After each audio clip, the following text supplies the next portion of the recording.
Ya, menarik sekali Pak Budi ya. Jadi kira-kira mungkin seperti itu Pak Agus ya. Jadi baik berdasarkan SDM maupun praktis di penelitian data scientist itu memang memahami data, validitas data itu menjadi salah satu tugas terberat data scientist. Kalau memang nggak sanggup paham datanya, ya nggak akan bisa menarik kesimpulan apapun. Oleh karena itu pada kuliah yang lalu kita malah melihat tren di Google dan lain-lain tuh data scientist itu biasanya nggak disebut data scientist lagi Pak, tapi scientist. Jadi kata kuncinya bukan data tapi scientist, yaitu harus menyingkapkan kebenaran-kebenaran saintifik yang ada di balik data.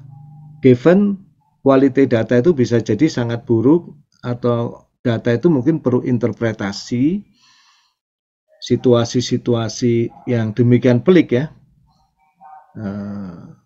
Apalagi data-data yang seringkali diulik itu adalah data-data yang tidak terhindar dari interaksi sosial yang tentu ada faktor-faktor seperti yang tadi disebutkan Pak Budi Sulis itu.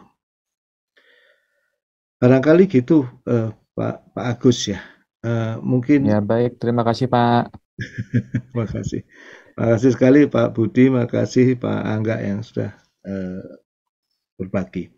Bu Suharni silakan. Ya, mohon izin Pak Dimitri terkait perkembangan sains tahapannya yang disampaikan oleh Kun kan ada kita mendeteksi anomali ya Pak. Ya. Tadi kan disampaikan cara-cara oleh Pak Dimitri mengenali anomali. Yang ingin saya tanyakan, apakah mendeteksi anomali itu hanya atau cukup menggunakan teknik statistik gitu untuk mengidentifikasi bagaimana penyimpangannya, misalnya lihat dari tadi dimensi waktu atau menggunakan state space gitu ya Pak. Nah, apakah hanya dengan teknik statistik dilakukan uji signifikansi dan lain-lain hanya seperti itu Pak untuk mencari anomali atau ada cara lain? Karena jujur saja terkait ini kan disertasi juga kan harus mencari di bidang penelitian kita kan anomalinya apa Pak buat agar berpotensi kita menemukan sesuatu dari solusi yang ada ini. Mohon pencerahannya. Terima kasih Pak Dimitri. Ya, makasih sekali Bu Suharni ini. Waduh, Paman Apik ini Pak Agus Germanto nampaknya nanti bisa membantu ya Pak ya. Ini pertanyaannya maut. Ya Bu Suharni ya, kalau tadi saya memberikan contoh-contoh ya. Sebetulnya kalau kuliah tentang anomali itu bisa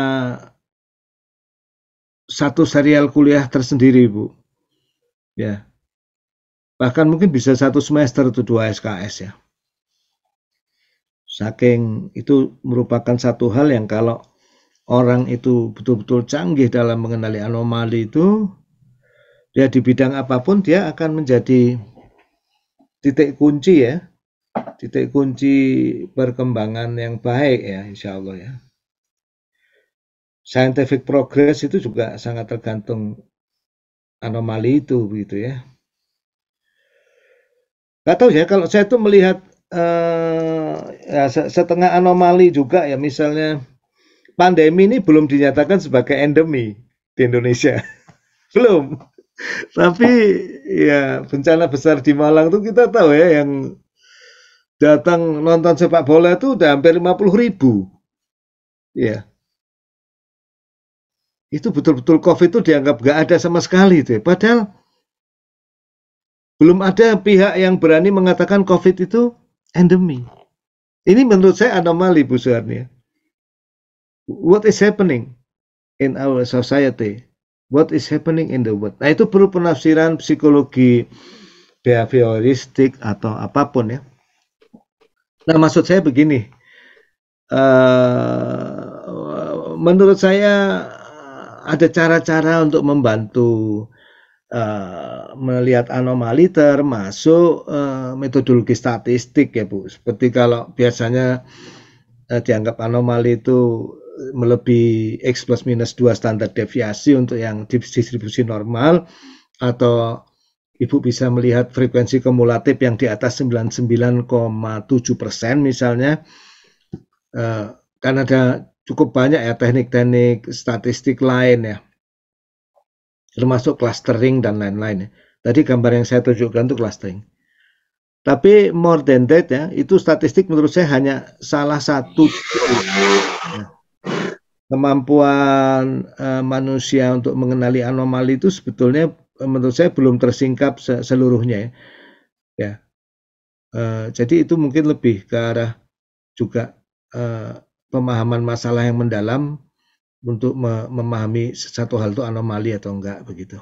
Silahkan Pak Agus, mungkin ingin berbagi, monggo. Ya, terima kasih Pak Dimitri dan Bu Suharni. Ini menurut saya pertanyaannya sangat fundamental ya. Bagaimana kita mengenali anomali? Yang disampaikan Pak Dim tadi sudah sangat benar ya. Dan berbagai macam cara menggunakan statistik dan lain-lain itu benar, itu sah. Nah, kalau menurut saya akan mencoba ini ya, agak meluas sedikit ya, Bu Suharni. Secara filosofis kan terjadi perbedaan filsafat itu dari zaman Immanuel Kant, yaitu menjelang akhir abad 19. Jadi Immanuel Kant ini menurut saya suatu kajian filosofis yang Bapak Ibu barangkali kalau berminat bisa didalami. Itu titik temu dari semua filsafat yang ada sekarang. Nah, Immanuel Kant itu membedakan ada dua alam, yaitu yang satu adalah alam fenomena, yaitu alam penampakan yang kita lihat ada pandemi COVID, kemudian kemarin itu ada tragedi Kanjuruhan, dan juga terjadi berbagai macam transaksi misalnya, itu tuh dunia fenomena. Nah, menurut Immanuel Kant, dunia fenomena ini sangat sulit kalau kita akan menjaga konsisten, karena akan selalu terjadi perubahan-perubahan atau justru anomali-anomali itu tadi. Nah, untuk mendapatkan yang konsisten, untuk mendapatkan yang pasti, maka kita harus masuk ke dunia noumena, kalau menurut Immanuel Kant ini ya. Noumena yaitu dunia, kalau dia sebut dunia hakikat lah, dunia sejati. Nah, ini bisa kita pikirkan dengan mengkaji refleksi yang lebih mendalam, menurut Immanuel Kant gitu. Nah, sehingga kita akan merumuskan teori-teori yang berlaku lebih universal itu sebagai noumena. Nah, dari dua hal itu tampaknya kita akan bisa berpegangan dengan noumena, dengan dunia hakikat atau konsep universal, tetapi di dunia nyata akan selalu terjadi anomali-anomali.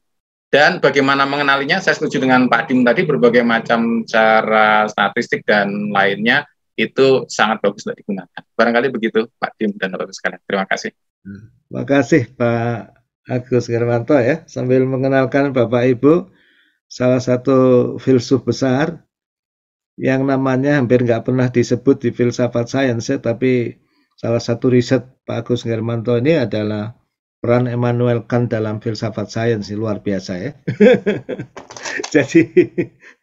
jadi mencari apa yang ada di balik sesuatu. Nah, ini penting ini. Memahami hal yang lebih mendalam ketimbang fenomena yang muncul gitu. Ya, sebaik ini contoh yang paling sederhana, Bu. Bagaimana ibu-ibu mengenali ada sesuatu yang aneh di dalam diri suaminya? Nah, gitu ya. Biasanya yang paling gampang itu tiba-tiba suami ini ganti parfum. Nah, gitu ya. Ganti parfum itu fenomena acak kalau dilihat dari sebuah fenomena ya, Pak Agus ya, alam nyata. Nah, tapi hakikatnya di balik itu ada apa sebetulnya? Nah, jadi itu menarik ya. statistik itu mengandalkan data yang banyak, Bu Suharni. Sedangkan cukup banyak temuan-temuan besar yang mau tidak mau harus dilakukan manusia itu small data. Jadi statistik only itu nggak bisa memecahkan masalah juga. Dan saya memprediksi akan ada gelombang AI yang baru yang tidak hanya paradigmanya itu statistik. Ya. Nah, ini kira-kira temuannya mungkin mulai 5 atau 10 tahun lagi akan banyak dibicarakan orang yang akan menjadi paradigma alternatif AI. Barangkali di situ salah satu tokoh utamanya ya Profesor Yusef, ini seorang rising star di Stay ini yang selalu berkenan memantau kuliah kita ini, hadir sebagai tamu. Selamat pagi Pak Yusef. Ya, Pak Yusefnya masih diam. Nanti kita minta memberikan kuliah tamu dalam paradigma pergeseran teknologi multimedia dan AI. Itu kira-kira Bu Suharni. Baik Pak, terima kasih. Masih pengen ngobrol dengan Bapak Ibu, nggak kerasa udah jam 9 ya. Saya rasa kita layak menghargai waktu. Bapak Ibu mungkin punya rencana yang lain. Terima kasih sekali atas kehadirannya. Mohon maaf atas segala kekurangan. Selamat berbagi dengan happy dan sukses dan sehat bersama keluarga. Amin. Assalamualaikum warahmatullahi wabarakatuh. Waalaikumsalam warahmatullahi wabarakatuh. Terima kasih Pak. Waalaikumsalam. Terima kasih. Terima kasih, Prof. Terima kasih Pak.